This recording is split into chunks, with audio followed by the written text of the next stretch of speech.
my name is Crystal. I'm doing this documentary so I can be able to help other people who are in my same situation. I am currently 25 years old. I'm a single mom of 2 daughters.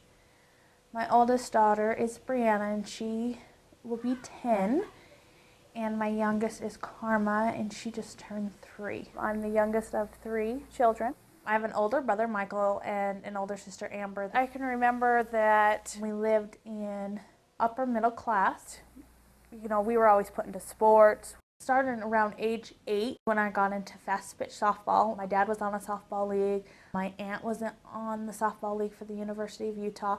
So that was pretty, familiar for our family to be in sports. And I remember always growing up in our household, my dad was very strict. Strict about the chores and making your bed right and doing your homework. And also, we had to get good grades. I remember we always got paid for our grades. If we got A's, we would get $10. If we got B, we'd get $5. If we had C's, we wouldn't get nothing. And D's and F's, we would actually have to pay my dad for those grades. But I remember I was always so scared. You never got bad grades. You never did anything wrong because my dad would punish us. My dad was very abusive towards my older brother and sister. I remember a few different times where my dad would beat my brother and sister till they were black and blue. I don't ever recall if any DCFS was involved at that time, but I just remember my brother and sister always, I felt, hating me just because I was, I was daddy's little girl and I never got in trouble for anything. And so I really felt like the outcast at that point.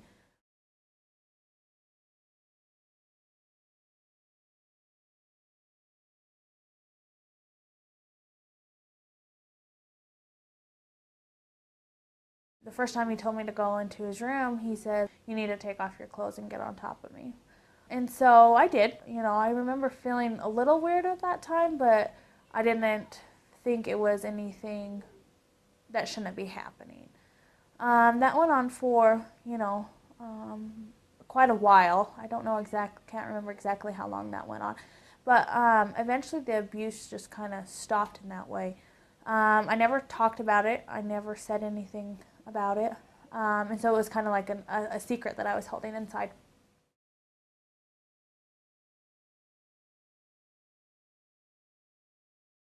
I remember one night they were fighting. I think my mom came home drunk.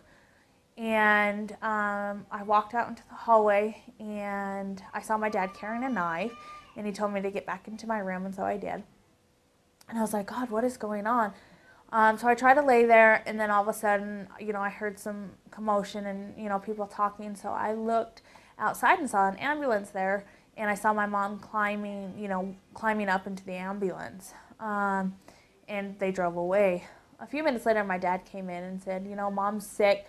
She's not feeling good. She needs to go to the hospital and, take care of herself. I'm not quite sure. I knew she went to the hospital, but at that point I didn't know why she went there. She was gone for quite a while. We never went and seen her at the hospital. Never talked to her on the phone. And to find out, she was actually admitted to the psychiatric unit up at the university. When my mom came back, she was probably there about a week, and that's when my dad had started packing up his stuff and he actually moved out into his own apartment.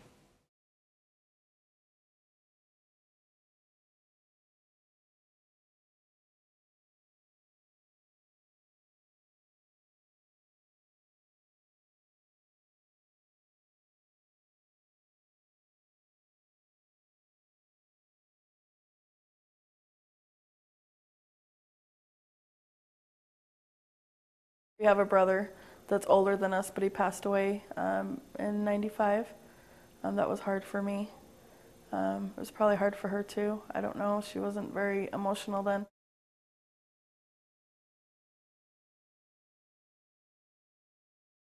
I heard my sister screaming on top of her lungs. I couldn't understand what she was saying, and at first I thought she said there was like a burglar in the house.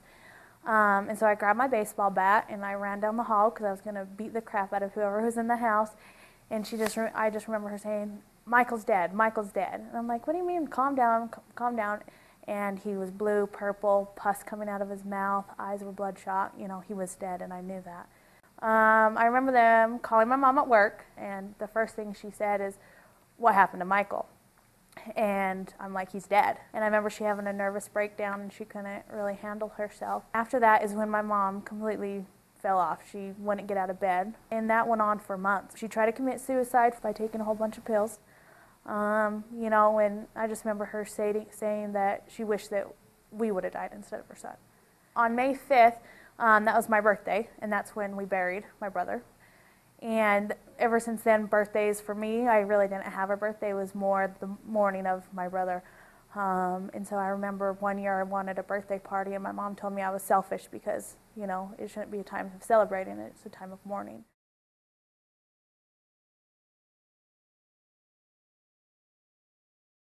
He died in 95, and life just went black after that. We moved to Colorado. We lived there for, I think, 6 months maybe. My mom was having a hard time. She packed us up in the car one day and said that we were going to Salt Lake for a visit.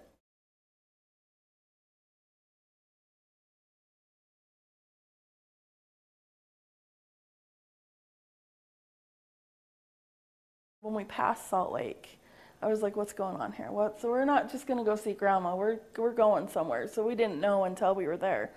We pulled up into St. George, and that's when my mom told my sister that she was going to stay with her dad for a little while and things would get better. And then I was like, well, I know now. So I was going to my dad's house to live with my dad, and it was about 3-4 months after I moved in with him that I wanted to go back with my mom. Called her up one day, and Crystal answered the phone. And I hated my mother after that. I thought I wasn't good enough to be her daughter, and that Crystal was everything and she would be everything. That's how it was growing up. She was the star and I was the pile that was sitting over there.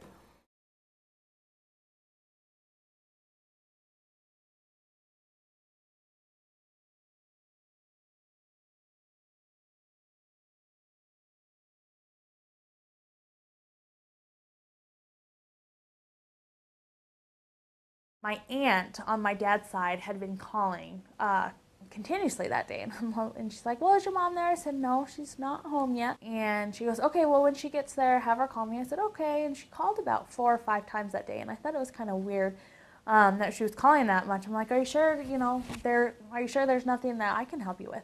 She goes, no, I just need your mom to call me. So my mom got home. She came in. She said, hi. I said, hi. I said, Aunt Shauna called you. You need to call her.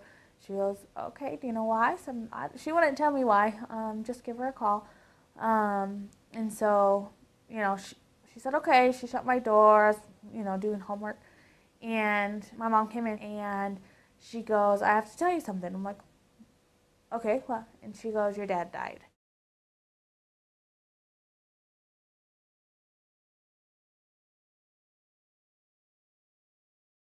I remember just once again feeling that whole numbness. And I'm like, you're kidding me. He didn't die. What are you talking about? And she goes, yes, he really died. And I had a breakdown, and I was like, no, I can't believe he died. Went through that process that night. And my mom told me to shut up. There's no point of screaming. I can't bring him back. And, I agreed. There's nothing that I could do.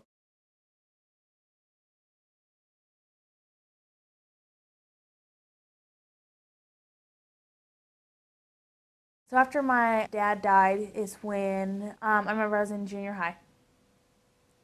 And that's kind of when I started being really rebellious. I started skipping school. That's when I first tried marijuana here and there. I remember hiding in the bushes doing it with my friend. I remember that's when I got my, first boyfriend.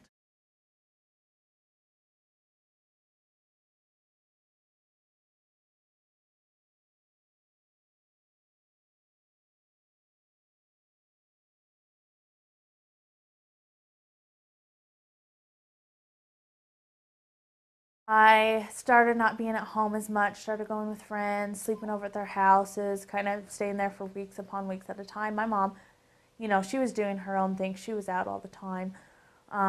She was trying to get her life back together as much as she could. And so at this end of ninth grade is when I moved with my friend and her grandma, and we moved downtown to the Smith North apartments at that time. And, we basically, I could do whatever I wanted to do. As long as we went to school, we were good. But, we went to school, but we didn't do homework.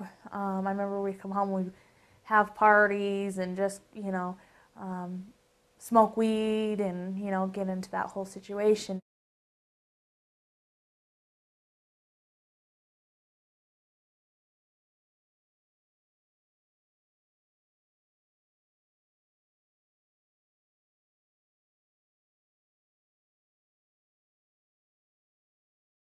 She weighed 5 pounds, 5 ounces, and she was 19 inches long. We didn't know that she was a boy or girl because since I didn't go to the doctor till I was 8 months, I was too far along for the ultrasound.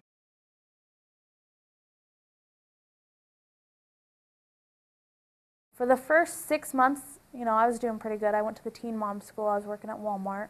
But after that 6 months, I didn't know how to be a mom. I was 15.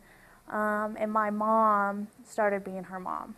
And also, I know with me having my oldest, it kind of replaced my brother being gone.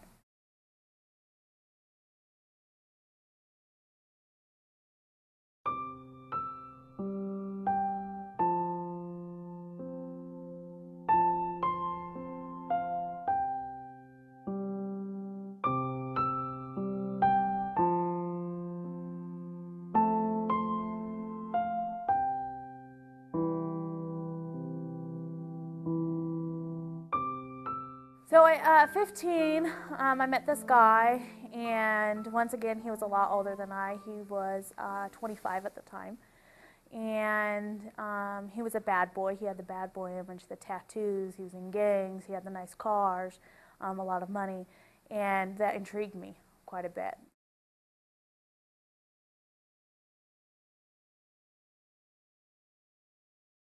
I first saw signs of abuse from him.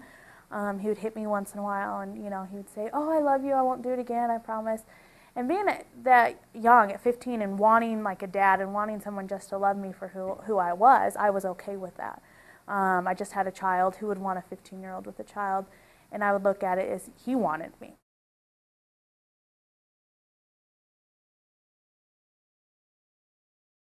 And so I used it. And from that instant, I remember I felt so good that nothing could ruin anything.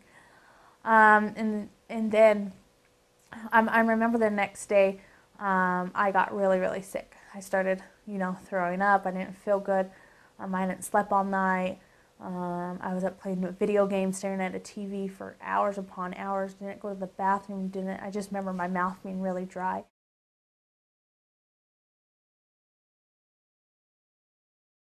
The abuse got worse every single day. Instead of getting beat once in a while, it was every single day. It got to the point where my boyfriend at the time, he would lock me in my room. I would have to be stripped naked because he would think that I was, getting drugs from other people. If I wanted to eat, I had to ask permission. He would let me eat probably, once every 3 weeks. If I had to go to the bathroom, he would make sure that he watched me go to the bathroom just in case somehow if someone snuck drugs to me. There was many times he would wrap telephone cords around my neck, try to kill me. Sometimes I would get goose eggs on the top of my head, black eyes, and people would come over, and I would have to make up lies and stories saying it's my fault. I did this to myself. At that point, I think I was brainwashed into his control and what he wanted, and I couldn't get myself out of that situation. I know people were trying to get me out of that situation many of times, and I would continuously go back to him. It didn't matter what it was. It's just because he loved me, and the more he hit me and beat me, and the more he loved me. That's how I was thinking. When we got into drugs really bad, that's when he would start raping me.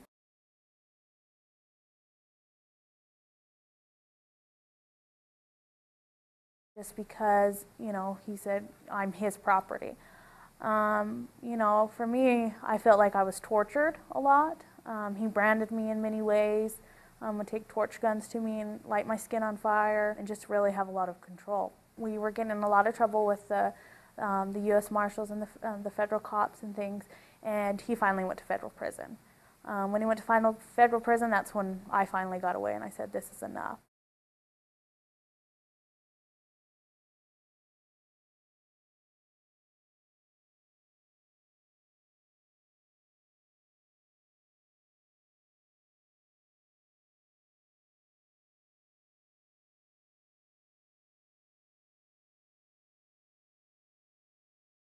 I wasn't aware of it until 2.5, 3 years ago. When it was brought to my face, my sisters always told me about it, but I didn't want to believe it because that's my mom. You don't want to think your mom's doing drugs. With Crystal, it was like, oh, okay, we'll just go and get high and we'll be okay. But to think my mom was getting high was something I didn't want to accept.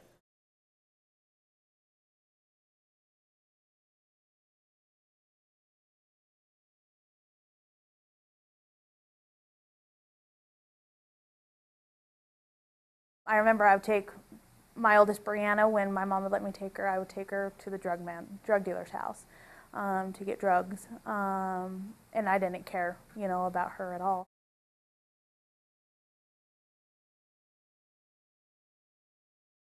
I would not be able to get out of bed without smoking, at least a teener of methamphetamine. And if I didn't have any drugs, I couldn't get out of bed. I wouldn't get out of bed. I wouldn't get up to eat. I wouldn't get up to shower. Like, I would do anything to get high. It didn't matter what it was. I would go and steal. I would, bargain. I'd rip people off. I'd go work for 2 weeks here and there just to in order to get a paycheck at the temporary jobs. Just continue on that lifestyle just to get high.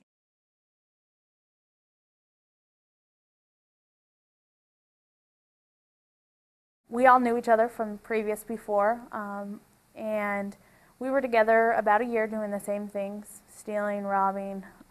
We were living on the streets. I would eat out of garbage cans, sleep under the viaducts, go from hotel to hotel, do anything I could in order to be safe. Me and him decided we were going to keep this one a secret.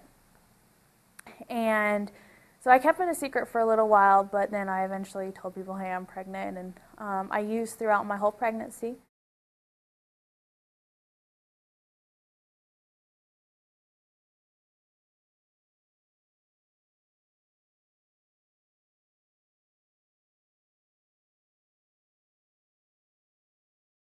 So I decided to do the surgery.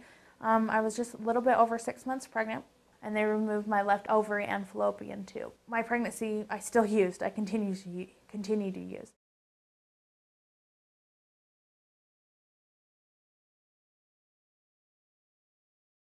She was born in the morning, and I remember later on that afternoon, I had, I believe it was like the hospital social worker came in and says, okay, we have found out that, your baby girl has been tested positive for methamphetamine. The baby's, we drug tested the baby, and her levels are so high that it was like she was injecting methamphetamine into the fetus itself.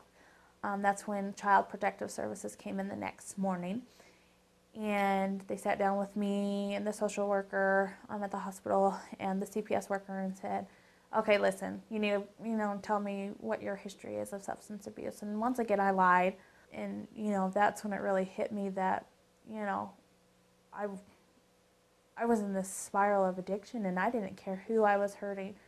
This child that I just gave birth to didn't even have the opportunity to defend herself. And so CPS, they let me know that they are going to take custody of Karma, which they did, but they allowed me to take her from the hospital. I told her I had a place to stay, which I didn't. I had a lot of people covering for me saying, yes, you can use this address, yes, you can stay here, but temporary, you can't stay here for a long time. And I said, okay. So that 2 weeks that I got home from the hospital, I was trying really hard not to use.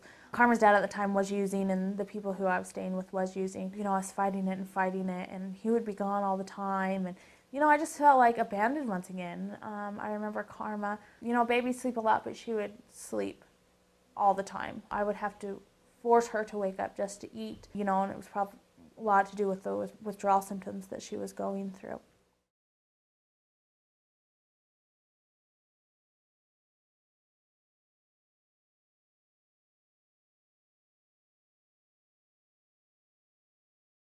From that point on, for the next 3 months, I went downhill, using more every single day, just trying to get rid of the pain. Her dad left me because he said that I gave her up, that I should have fought for her. We should have ran and not let the cops take her away. And then at that point is when, in November of '06 is when I got caught again, and I went to jail.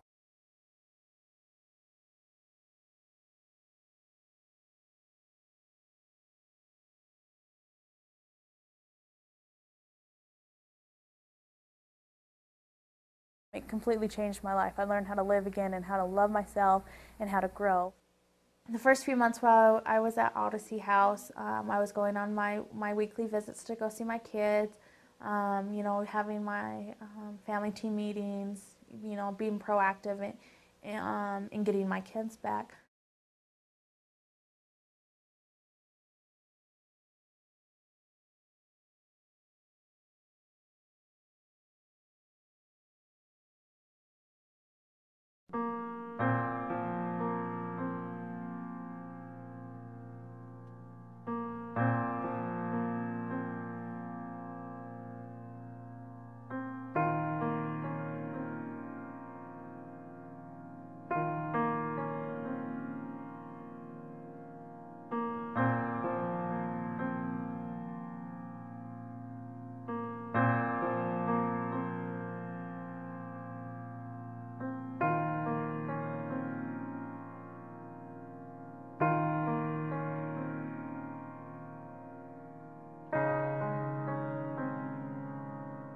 I'm 2 years and 3 months clean. It's been a struggle, but it was her being addicted and going into the program that opened my eyes to see that I needed to do something better about my life.